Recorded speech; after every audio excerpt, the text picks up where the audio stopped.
ఇప్పుడు మనం ఒక ట్రావెల్ చేయాలనుకున్నాం అనుకోండి. ఫర్ ఎగ్జాంపుల్ ఏదైనా దగ్గరి ట్రావెలింగ్ ఉంది. మనకిప్పుడు వితిన్ ద సిటీలో ఒక ట్రావెల్ చేయాలనుకున్నప్పుడు మనం తీసుకునే వెహికల్‌కి, అలాగే మనం ఔట్ ఆఫ్ స్టేషన్‌కి వెళ్ళాలనుకున్నప్పుడు మనం చూజ్ చేసుకునే వెహికల్‌కి డిఫరెన్స్ అనేది ఉంటుంది. దానికి కారణం ఏంటంటే, ఇప్పుడు మనం ఎక్కువ దూరం ప్రయాణం చేయాలనుకున్నప్పుడు తొందరగా చేరాలి. తొందరగా చేరాలనుకున్నప్పుడు దానికి సంబంధించిన పెద్ద వెహికల్ మనం చూజ్ చేసుకుంటాం. సో, ఫర్ ఎగ్జాంపుల్ ఇప్పుడు నా దగ్గర ఒక టూ వీలర్ ఉంది. ఇప్పుడు టూ వీలర్ మీద మనం హైదరాబాద్‌లో ఏదైనా ఒక ప్లేస్‌కి చేరడం అనేది కొంచెం ఈజీ ఉంటుంది. అదే టూ వీలర్ తీసుకొని మనం తిరుపతో, విజయవాడ చేరలేం గదా! అంటే దానికి కారణం ఏంటి? అక్కడ మనం టూ వీలర్ అనేది స్లోగా వెళ్తుంది. అంతే కాకుండా సేఫ్టీ ఉంటుంది కొంచెం. అదే మీకు ఫోర్ వీలర్ అయినట్టయితే మీరు 80, 100 స్పీడ్ పైన వెళ్ళొచ్చు.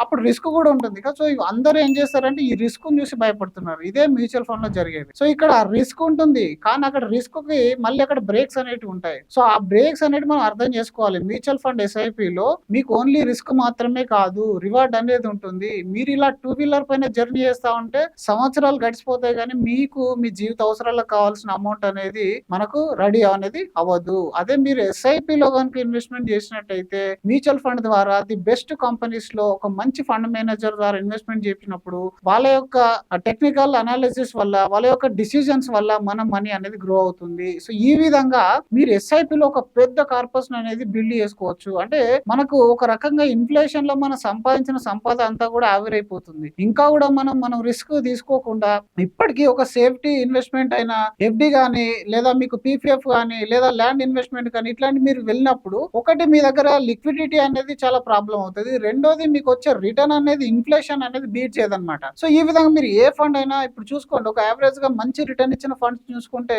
లాస్ట్ 15, 20 ఇయర్స్ లోపల 15%, 18% రిటర్న్ ఇచ్చిన ఫండ్స్ అనేటివి ఉన్నాయి. అంటే మీరు ఒకసారి ఆలోచించండి. 15% గనుక రిటర్న్ ఏదైనా ఫండ్ ఇచ్చినట్టయితే మనం ఒక రూ. 15,000 పక్కన ఉంచితే మీ ఎస్ఐపి కోసం మన దగ్గర 15th ఇయర్ రోజు ₹1,00,00,000 జమ అవుతుంది. మరి ఇదే ప్రాబబిలిటీ మనకి ఇంకేదైనా అసెట్ క్లాసెస్‌లో ఉందా లేదా అనేది మీరు ఆలోచించుకోండి. సో, మనకు ఒక మంచి రెగ్యులేటెడ్ ఉన్న బిజినెస్‌లో ఫండ్ మేనేజర్ ద్వారా మన ఇన్వెస్ట్‌మెంట్ మన మనీ అనేది మేనేజ్ చేయబడుతుంది. సో, యాజ్ యూజ్ మనం బంగారం అయితే ఎలాగో కొనుక్కుంటామో, ఇప్పుడు బంగారం మనం క్వాంటిటీలో కొనుక్కుంటాం. ఆ క్వాంటిటీ కొన్నప్పుడు రేటు తగ్గినా, పెరిగినా దాన్ని అమ్మము. దాన్ని మనం ఒక ఆస్తిలాగా భావిస్తాం. అలాగే మీరు ఏదైనా ప్రాపర్టీ కొన్నా, లేదా వ్యవసాయం సంబంధించిన భూమి కొన్నా కూడా దాన్ని మనం ఒక ప్రాపర్టీ లాగా భావించి ఎల్లకాలం మన దగ్గర ఉంచుకుంటాము. అది మనకి ఏదైనా అవసరం, జీవితానికి అవసరం వచ్చినప్పుడే అమ్ముతాము. అలాగే మీరు మ్యూచువల్ ఫండ్‌లో యూనిట్స్‌ని కూడా మీకేదైనా గోల్ అచీవ్‌మెంట్ అయినప్పుడు, లేదా జీవితంలో రియల్‌గా పిల్లల కోసమో, మీకోసమో ఖర్చు పెట్టాలనుకున్నప్పుడు మాత్రమే అమ్మాలి గానీ, మార్కెట్‌లో అప్స్ అండ్ డౌన్స్‌ని చూసి భయపడడం, అమ్మడం అనేది చేయకూడదు.